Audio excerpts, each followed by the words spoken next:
physiotherapy practice in Kenya looks like is we have the public spaces where public hospitals, public institutions. In the public institutions, that is where a lot of Kenyan patient population go to. In those institutions, there is very few physiotherapists to begin with, even very few orthopedic manual therapists. So you can find in the public space one is responsible for up to 60 or 70 patients. So today on the Hands-On, Hands-Off podcast for AMPT, we have two really special guests. So we have Otieno Martin Ongwen from Kenya, and we also have Mwajuma Nakaziba from Uganda. So both of these guests are coming to us from East Africa. Mr. Otieno Martin Ongwen is a passionate physiotherapist from Nairobi, Kenya, currently the clinical director at Afya Africa Orthopedic Services.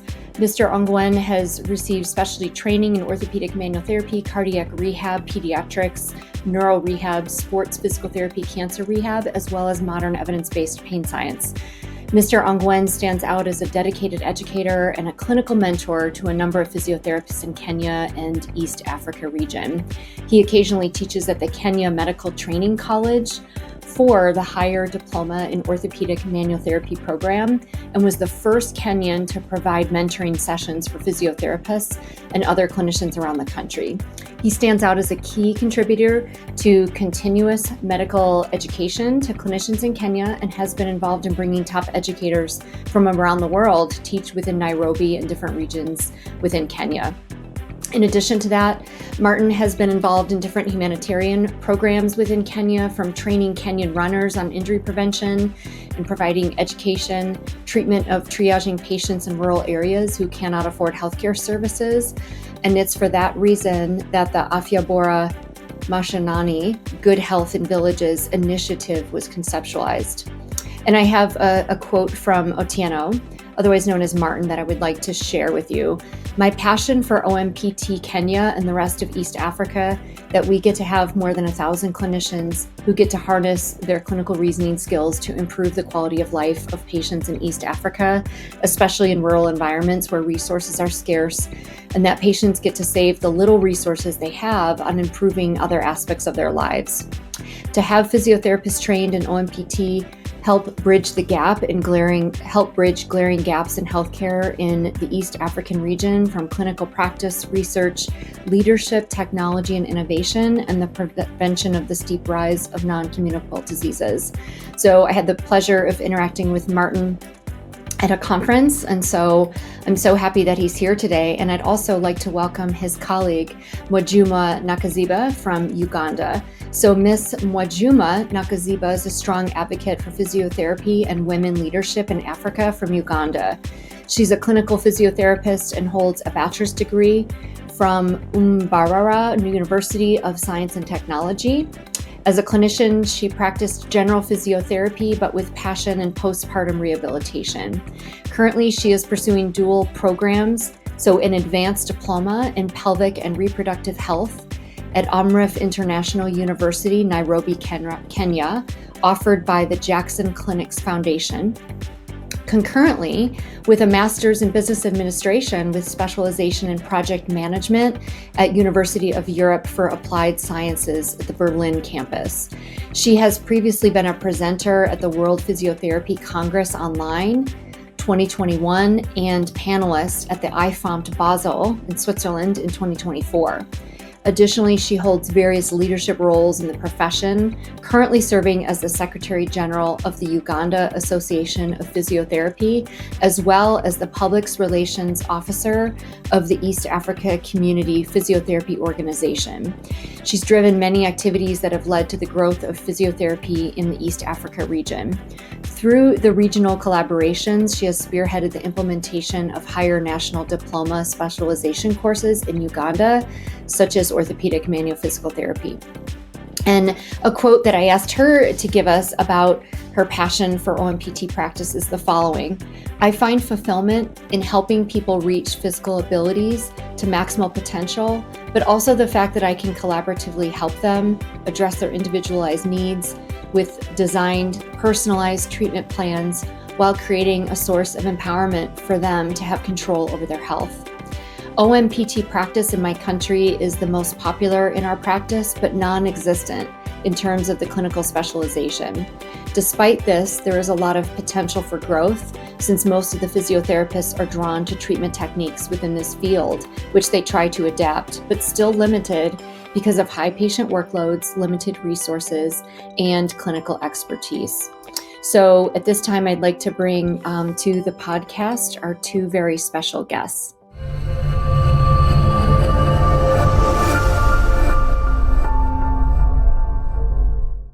So welcome to another episode of Hands On, Hands Off. And just to remind you, the Hands On, Hands Off podcast is through the American Academy of Orthopedic Manual Physical Therapists. I am very excited today. I have two guests that are from abroad. And so I'm really excited to just have us bring in some guests from some other countries to hear a little bit more about what physiotherapy looks like in different areas. To give you some context, I met Ongwen at the IFOMT conference, which is the International Federation of Orthopedic Manual and Musculoskeletal Physical Therapists we were in Basel, Switzerland, and I was trying to hang my poster and I was doing it very poorly and it was falling and I was frustrated and I was late. And Otieno came up to me and started helping me to hang my poster. And from there on, we struck up some conversations and I was able to actually go to his session at IFOMT, which I'm going to let him and Mwajuma tell you a little bit more about. But I was fascinated by what they were talking about. And so we were able to reconnect and bring them onto the podcast. So I'm going to turn it over to the two of you. So Otieno, why don't you get us started and just tell us a little bit about yourself and who you are, and then we'll move on to Mwajuma. Awesome. Thanks, Amy, for the invite. I'm really excited to be here. It was a nice meeting at IFOMT, and my name is Tieno Machinongwen. I am a physiotherapist out of Nairobi, Kenya. Currently in Oslo as we speak. And I wear two hats as a clinician and as a educator. So I teach as well as see patients. So trying to balance between the two. I work for Afya Africa Orthopedic Services, and what we do, we basically do continuous medical education for physiotherapists, but also go to rural villages in Kenya to educate, triage, and treat patients with non-threatening musculoskeletal diseases. So that's a little bit about me. Wow. Well, thank you. And so what is the context of the education that you're involved with? I teach mostly at the Kenya Medical Training College, different hospitals in Nairobi, both private and public hospitals, as well as local universities that we have in Kenya, like AMREF, JQuat. So anywhere that I'm invited to speak about orthopedic myotherapy, I'll definitely go. Great. Mwajuma, let's hear a little bit about you. Yeah, thank you, Amy. Thank you, Martin, for a great acquaintance, and I'm glad to be here with all of you. I'm Mwajuma Nakazira, Secretary General of the Uganda Association of Physiotherapy, which is our national body. I'm a clinical physiotherapist, but currently I'm pursuing my master's degree in project management in Berlin, concurrently with my advanced diploma in sexual and reproductive health at AMREF International University in Nairobi, Kenya. I've been a clinical physiotherapist for the past 4 years, but also very active in my organizational work back home, basically for fronting advocacy for physiotherapy in Uganda. Okay. Wow. Thank you. I mean, I think you said, Otieno, that you wear two hats. It looks like you wear four, and I think Mwajuma might have you beat. It sounds like she wears 5 hats. You both are very involved and passionate. So I'm going to start with a question. Can you share a little bit about your journey, your background, and your journey into physiotherapy, and what drew you both into this field in your respective countries? Should I Should go I go first? first or should ladies first? How I about think. ladies? How ladies first? We'll do one of those. Okay. Um, Basically, my physiotherapy journey was more like a blessing in disguise, actually. I didn't think I would ever become a physiotherapist. I didn't know about physiotherapy. As a high school science student back in Uganda, we were only aware of becoming a doctor, a nurse, or a pharmacist. So when I was unable to get the right grades to enroll me into a public university that I really wanted, I was a little frustrated, and my parents were advising me to wait for the following year to enroll. Maybe the points that the public university required would meet the points, but that wasn't the case. I didn't want to wait for a whole year. So luckily Sure. enough, through my father's networks, I don't know how he came across someone from a public university and they told him about physiotherapy, but he still didn't explain to me what exactly it was. So I just ended up getting an admission for physiotherapy into Mbarara University. It's in the southwest of Uganda, one of the best medical universities, which I was happy about, but I was still not content because for the first 1 month at the university, I kept running between physiotherapy and laboratory technology until when the program administrator advised me and told me, no, you need to make up your mind. I stayed in the physiotherapy class for about 2, 3 weeks. I'm like, maybe let me just keep on. And when I had my first anatomy practical, it was quite interesting for me. So I said maybe physiotherapy could be the thing. But my passion drew later when I started the clinicals and I was having more interactions with people. And that gave me an eye opener that they still need for people to know about physiotherapy in Uganda. And this drew me to actually enroll and engage in the organizational activities at a national level to advocate for the profession. Yeah, that's fantastic. And I was reading the white paper that you both had sent along, which talked about some of the limitations in your respective countries, and it was, I commend you for what you were doing because it seems still so early in Uganda. Physiotherapy still has a way to go in terms of getting people enrolled and making sure that it's sustainable in terms of getting people into kind of that orthopedic realm, which we'll talk about in a few minutes, but. I love that story. It sounds like you weren't quite sure, but then the path maybe found you. So, Otieno, let's hear from you about kind of your journey into physiotherapy in Kenya. A lot of my journey has been inspired by my mom. She is my first physiotherapy mentor, educator, as well as guide. And ideally, the goal was to be a neurosurgeon. But then, as well, getting into medical school in Kenya is very competitive and very difficult, and didn't have the best grades in high school. So I decided, let me join something that is related and close to the medical field as much as possible. And once I joined the physiotherapy school, I figured I think this is way much better than, opening up people's skulls and, looking into their brains and getting them back into their, good quality life and getting them back to what they enjoy doing the most. So I was like, yeah, I think this is the best profession that I get to still be within the medical realm, and still Yeah, provide the best quality of services for the patients that I get to see on a day-to-day basis. yeah. So that's technically my journey as a physio, and here I am today. And here So you are today. And so, since you already have the stage, can you tell us a little bit about what it what orthopedic manual physiotherapy practice looks like in Kenya? And I feel lucky that I got to hear you speak at the international conference, so I got a little bit of a flavor of this, and it was just really eye opening to me to recognize how different practice can look and what some of the limitations are in different countries. But tell us a little bit about what the practice looks like in your country.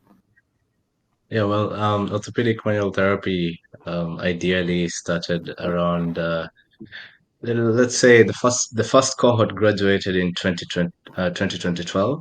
Myself, I was in the second cohort, graduated in 2015. So it's still very new, and a very new area of specialization within the physiotherapy profession. So it was started out, by the Jackson's Foundation. Richard Jackson was one of the lecturers at the Kenya Medical Training College about the inception of the college, which was in the 1980s. And I went back to the US, came back to Kenya after some time, and looking at the profession, there was a need for an introduction of specialization into the training. And after a lot of debate and a lot of looking into what is the best entry point for specialization, they decided that orthopedic manual therapy was going to be the one that they were going to start with.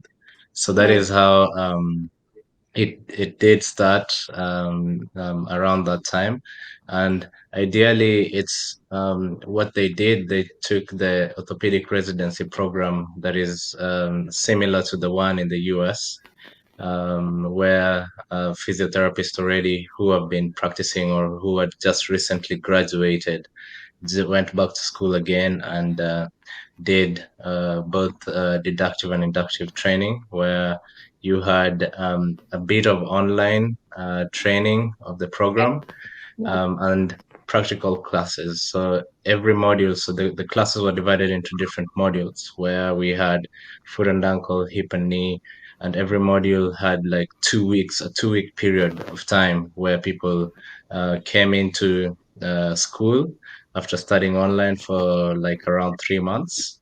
And we came in with, our patients as well. And it was heavily practical skills that we were learning.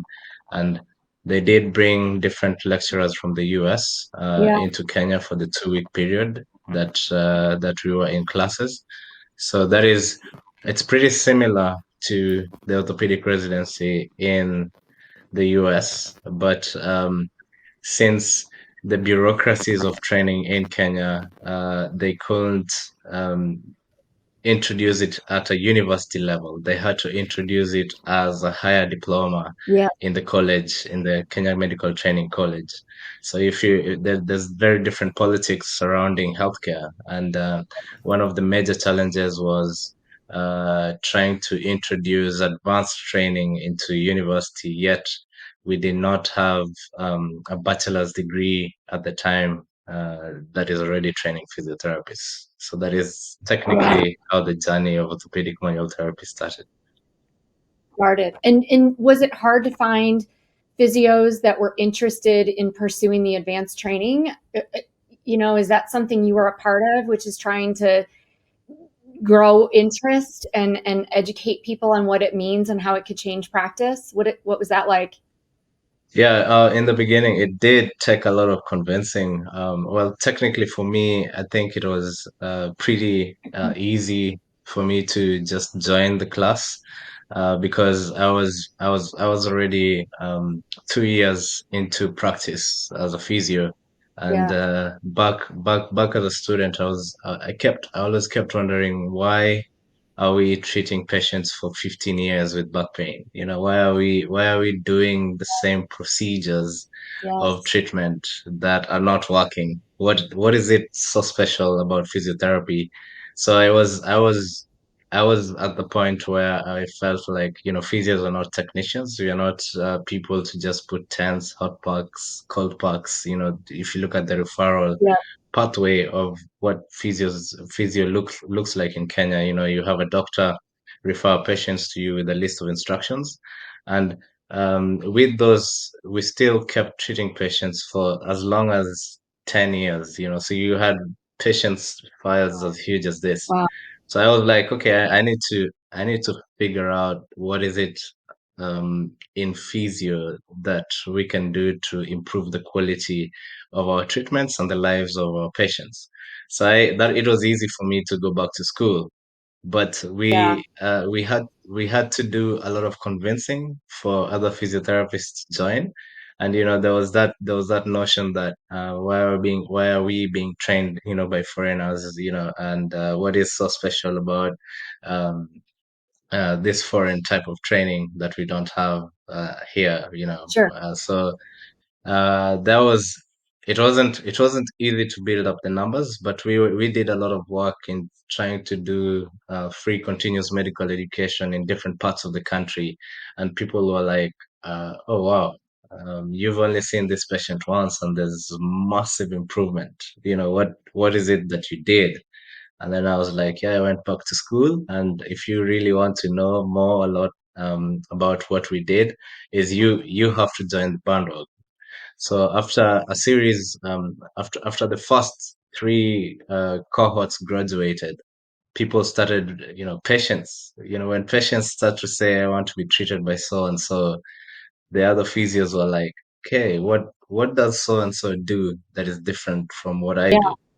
So yeah, they joined the orthopedic manual therapy class. So you guys should also join the training, and that is how we started spreading the word. And today we at least have around 200 graduated orthopedic manual therapists, which is a good number for a start. Bummer. Wow. I love that. So, Otieno, can you tell us a little bit about what some of the biggest challenges are that you face in developing further OMPT practice in a lower resource country like Kenya? Can you tell us a little bit about that? Yeah, one of the biggest challenges is technically a lack of resources, I would say, in both clinical educators, clinical mentors, research, and an avenue for continuous medical education. So, since orthopedic manual therapy is growing, I mean the Jackson's Foundation is still involved in the Kenyan context, where we still have the higher diploma in orthopedic manual therapy at the Kenya Medical Training College still ongoing, and we have intakes still ongoing as well. And the program has since transitioned from the Kenya Medical Training College to a university, which is AMREF.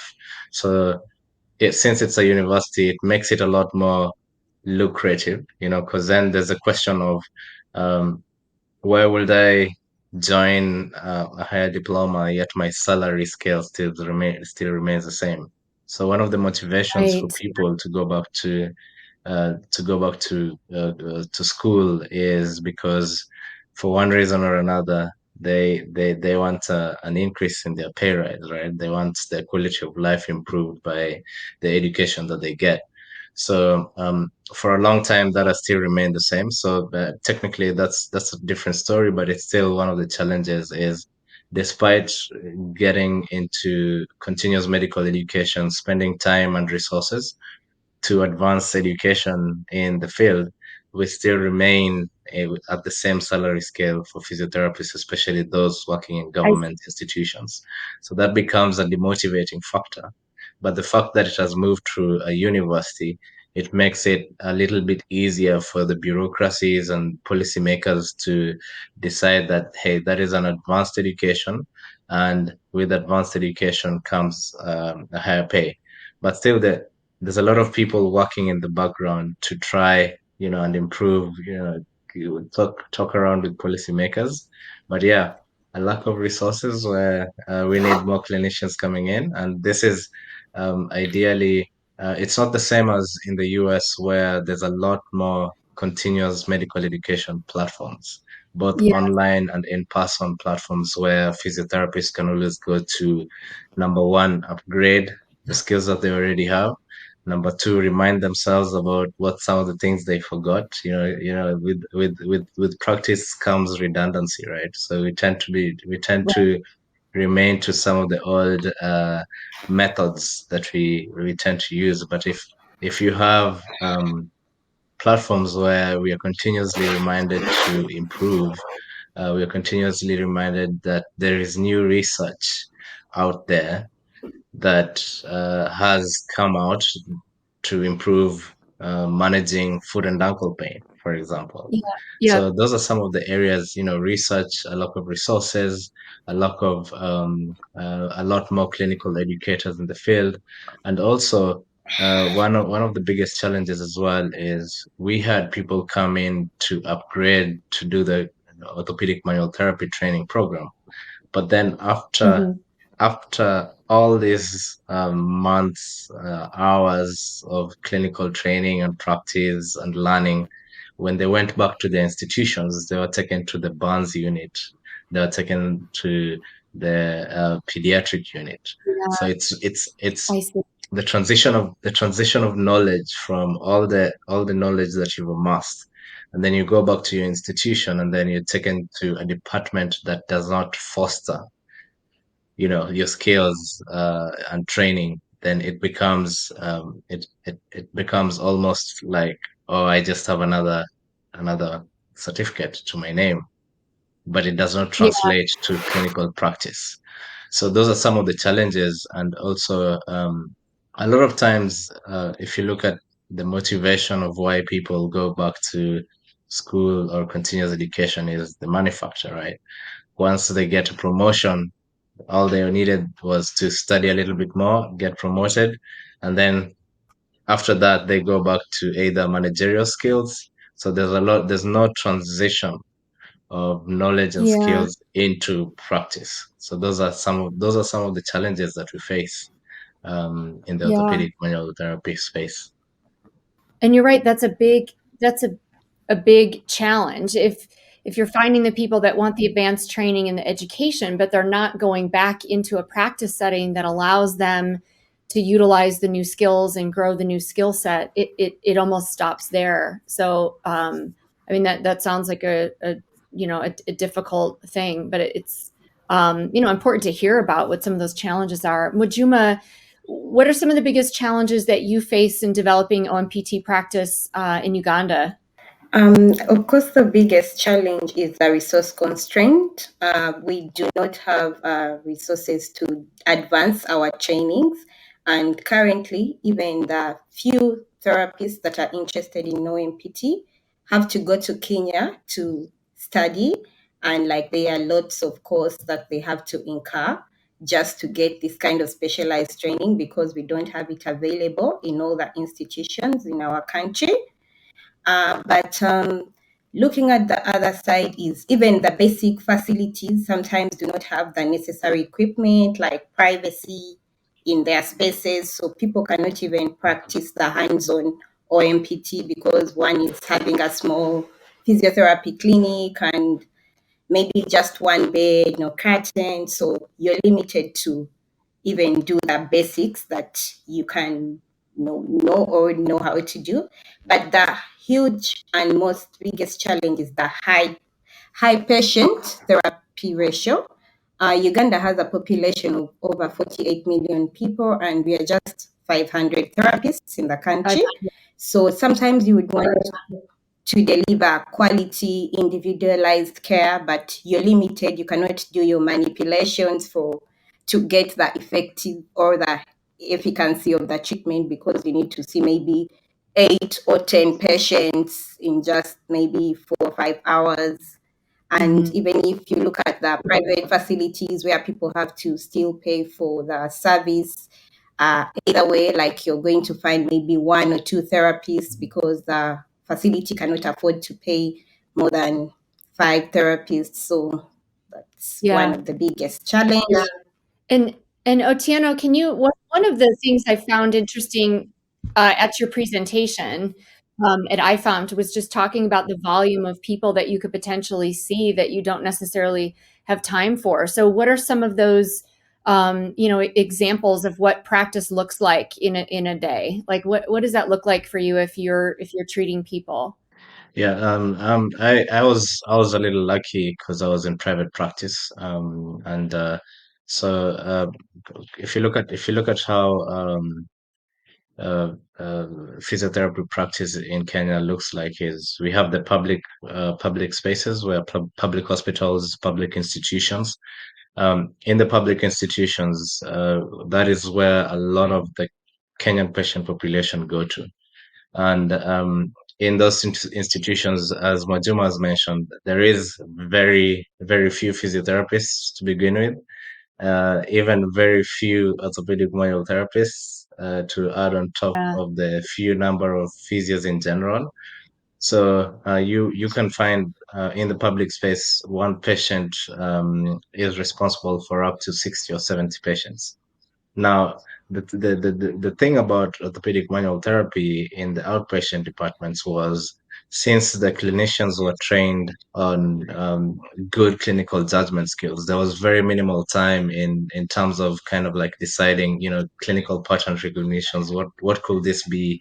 So we had actually a very good improvement of still treating a huge volume of patients, but still becoming very precise at what they needed to do for this patient for efficiency purposes.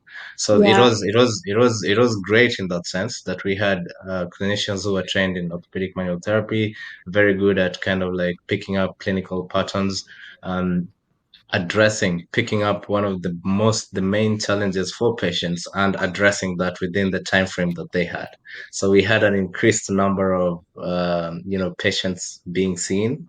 Ideally, it's not ideal to see 60 patients in a day or 70 No, patients in a day, no. but I think it's ideal that if I'm seeing 60 patients in a day, I have within that short period of time the best, clinical reasoning skills that I can utilize to help that patient within that short period of time. Yeah. So it was a win-win for one of the major I think one of the major hospitals in Kenya, the Kenyatta National Hospital, brought in around 10 physios to be trained in orthopedic manual therapy, and the 10 physios were put in the outpatient department, which led to Nice.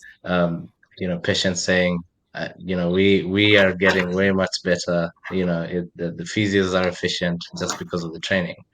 But of course, as we mentioned, sometimes some of the limitations is we don't have enough support from the institutions that we work with to enhance the training and the skills that we've received as orthopedic manual therapists. But in outpatient private clinics, you have enough time with your clients, and people you can manage your schedule as you wish. So, but in the private in the public institutions, it becomes a little bit difficult with planning. But it sounds like there's more recognition. Like it's starting, is that true where it's starting to be recognized that if you train physios in this area, maybe that they're working through patients more efficiently because they're exercising clinical reasoning and like you said, recognizing clinical patterns. Is that something that you think is starting to happen in Kenya? Oh yeah, there is. I mean, there's one of the things that the Richard Jackson Foundation did was do research based on the students that had graduated through the orthopedic manual therapy program, and that was the skills before and the skills after, and the improvements and adjustments that they had had after the training.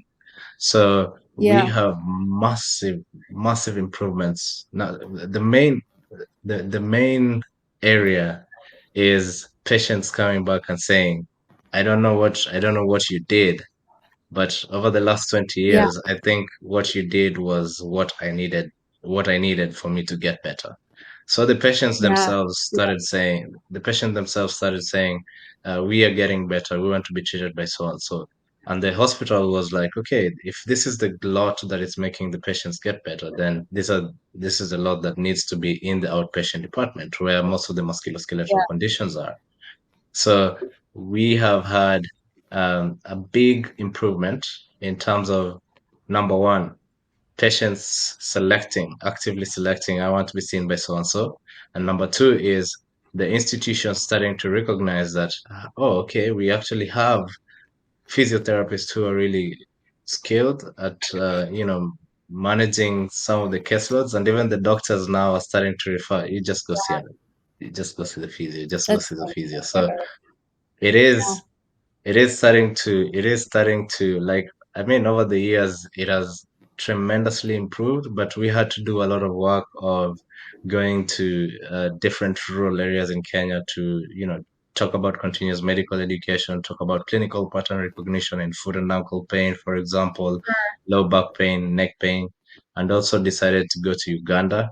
So that way, physios were like, okay, I mean, this tense thing is boring. Let's do a lot more clinical reasoning stuff. So it has grown tremendously, I would say. And we say sometimes, even in the States, that the patients are our best marketing, right? Because they talk Yeah. to each other and they say, this is what my experience was. I want to pursue seeing someone that has that training. Mwajuma, what's it like in Uganda? So like a little bit of a day in the life of working in OMPT practice or using OMPT in practice. What's that like in Uganda? Well, I was also lucky I was working in a private setting, but I used to visit some of the public settings. Usually in Uganda, for example, the National Referral has like 10 therapists who are general physiotherapists, not OMPT therapists. So each of these 10 therapists is going to have a caseload of over 20 to 30 people to see. And this is because this service is free, and sometimes these people are coming from very far away and they cannot go back home. So you're probably having maybe 8 hours of work and you need to see 20 people. So what happens? Maybe today a patient is going to get on an infrared. You're not going to get time to do a manipulation that would be really effective. So you could do some electrotherapy, teach them one or two exercises and tell them to go home, give them the next review. But it's quite challenging because of the number of patients is high, but the physios are very few. And when you come to the private settings, patients would love to access the services, but they are really expensive. So everyone has to opt for the free services. And then when we look back down to the communities, our policies and guidelines, the national policies, have not yet allocated for physiotherapists in some of the hospitals at the lower community level. Physiotherapy services are still limited to the national referrals, regional referrals, but our scheme of service is being reviewed, and maybe hopefully we'll have physiotherapy at the local health centers, so it could cut down the number of patients that are coming to the national or regional referrals and maybe improve the quality of care being delivered. But hopefully it's just in the pipeline. And for the orthopedic manual no specialists yet, so we all just get a few trainings. For example, if we have conferences, workshops, you learn one or two skills here and there that you can just implement, plus the knowledge that you gain during your studies. But So it sounds like people are learning skills, but it's not, the training isn't maybe more as formal. And so you're learning skills and trying to implement those in your clinic flow with your patients. Is that kind of where the state of things are now? yes, for those that are very passionate about the different fields of specialization, you use the online materials from, for example, Physiopedia. Most of the Ugandans are enrolled into Physiopedia. Any workshops, trainings, exchange programs, but we do not have it certified in our system yet. Because even the therapists that are enrolled in AMREF, like my program that I'm studying, I'm not sure if it's going to be accredited in my national system, but we are optimistic because we have East Africa community kind of thing as the countries in the region. So maybe our policymakers could benchmark later on and then can accredit us into the system, but nothing concrete as yet. But as a profession, we are growing. So it sounds like it's still in its infancy, and it sounds like you're getting some leadership and some training resources from Kenya, due to how close the two countries are. Is that right, Martin or Otieno? Are you able to kind of share resources with other countries that are still trying to kind of catch up and implement more OMPT practice into their workflow? Yeah, so part of what we started doing as Afia Africa was just, go to different countries. We started with Uganda actually. So uh, we did massive trainings in continuous medical education in very different hospitals and rural setups in Kenya. And that got physios excited about the training and about the orthopedic myotherapy program. And then we were like, okay, I think we need to start moving out of Kenya. So we started with Uganda, went to Rwanda, Tanzania. So every time I'm back home, ideally we would like to travel a lot more to different countries within East Africa to do the continuous medical training. But for physios, just to provide little snippets. We wouldn't provide certification courses because it's technically what we have, like the weekend courses in the US where you come in on Saturday, do a couple of learning and clinical skills training within the weekend, and then we leave. So, but then it's better to start that way than just have online classes where a lot of the physios in East Africa are utilizing. So we are trying to do a lot more training in different countries in East Africa, but as we don't have enough resources to do it. If we had enough resources, we would have done a lot more countries as well. Yeah. And so, as we kind of wrap up, I do have one of my questions is, what are the next steps for really advancing OMPT in countries like Kenya and Uganda? And I'm sure Mwajuma's answer is going to be a little bit different. But what do you need to advance it, and what are some of the supports that you need from the global community in order to do that? And I realize some of it is inherently based on the health systems that you have in your countries, which are unique. But tell me a little bit more about that. Well, ideally, first is the easiest option is to start online trainings and mentorship for the different physios. And I still do this. I try to, and at Africa, uh, we try to link different physios across the globe with East African physios. So we try to look for physios who are interested in particular topics, and I say, I know someone who is doing women's health. Would you like to match with them? So we are trying to do some sort of online matching with Yeah. different physios who can mentor clinicians who are interested in certain topics within East Africa. Yep. That is the online platform. But one thing I usually do is I like to invite people home. So if I meet a clinician at iFound or at the World Physiotherapy Congress or social media platforms, I say, would you like to come to Kenya for a week or 2 or 3 days, teach a couple of physios in different parts of the country? And through that, ideally, we just need clinicians who have specialties in certain areas, Sure. and then what we do is we look for physios. The physios in Kenya who are interested in certain areas. The physios in Kenya who are interested in sports. The physios in Kenya who are interested in orthopedic myotherapy, which already has a platform, so they just can join easily. And there was a lot of work that went into doing that. But what needs to happen is we need to have a lot more, number one, online platforms where physiotherapists can join to learn, that are not too expensive.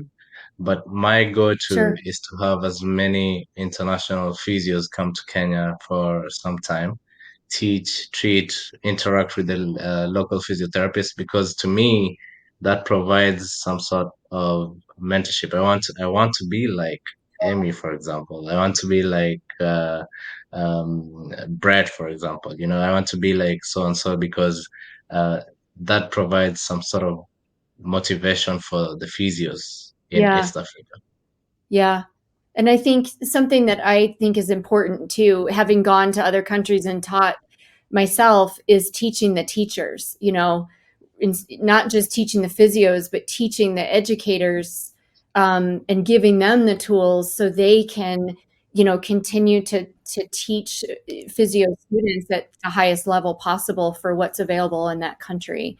But I love that. I love that you already have this mentoring infrastructure in place. There's a lot of research about mentoring and how important that is in professional growth and, people sticking with their profession. So I think that's fantastic. And I love that you just kind of go shopping at these conferences and find people to come to Kenya. You're a bit of a salesman, I'm learning, Otieno, but I think you have to be in your position because you're passionate about it. Am I right, Wajuma? She's laughing. I think I'm onto something. So, Wajuma, I want to punt that question to you now. So, what are the next steps for advancing OMPT in your country, and what do you believe you need from the global physiotherapy community?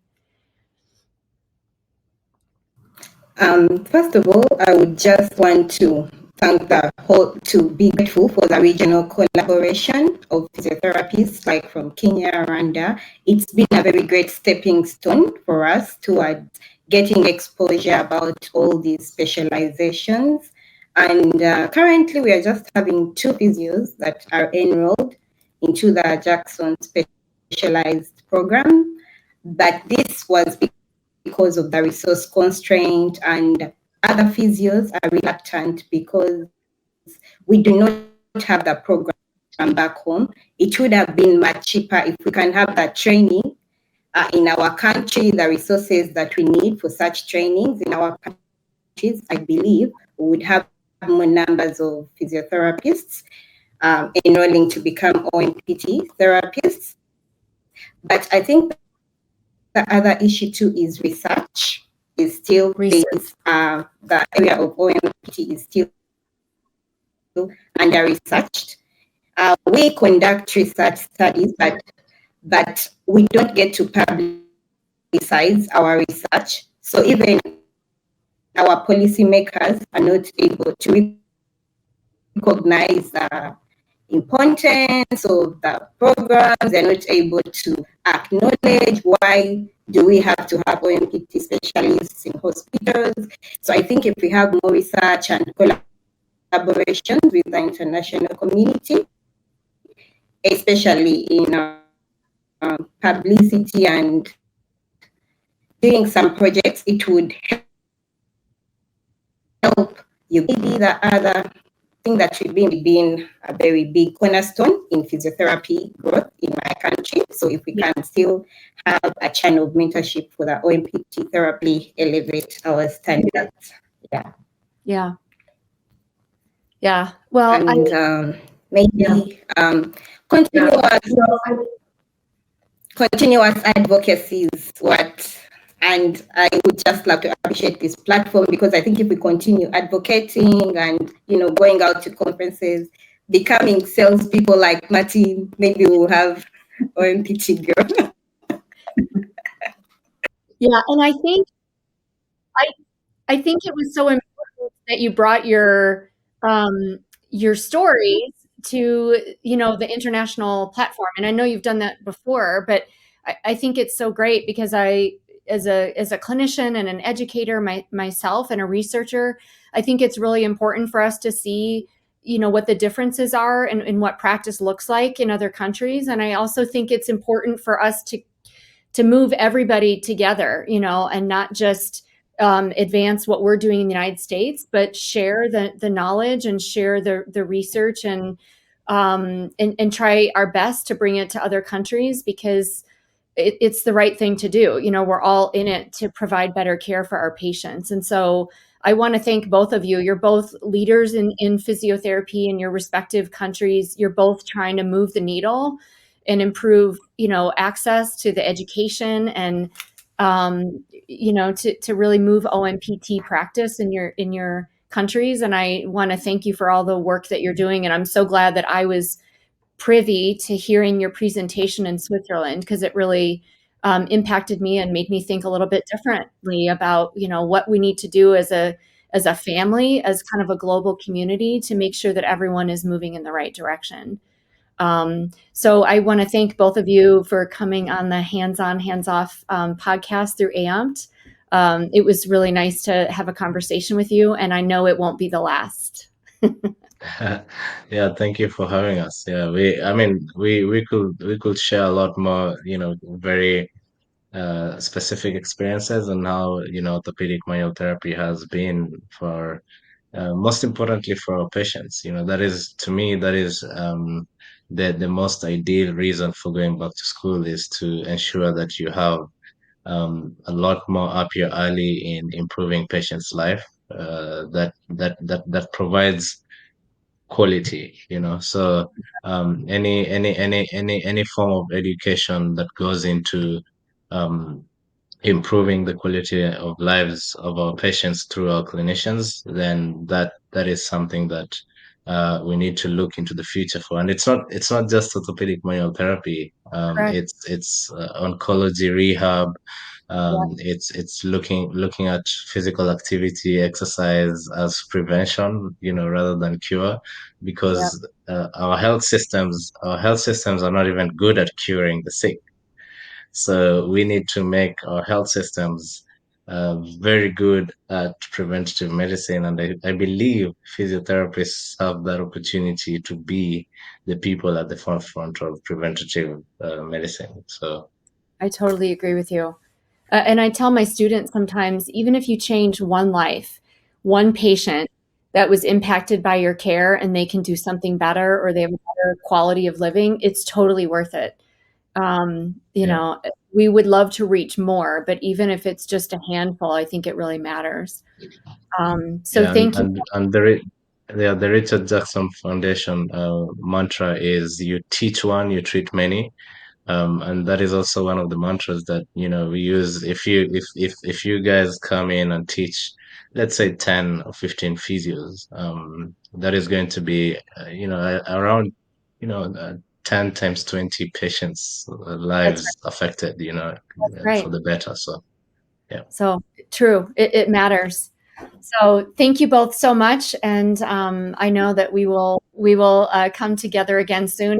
And you're right, Otieno. There's a lot more that we need to talk about. So hopefully, this is just the beginning. So thank you so much yeah. for coming.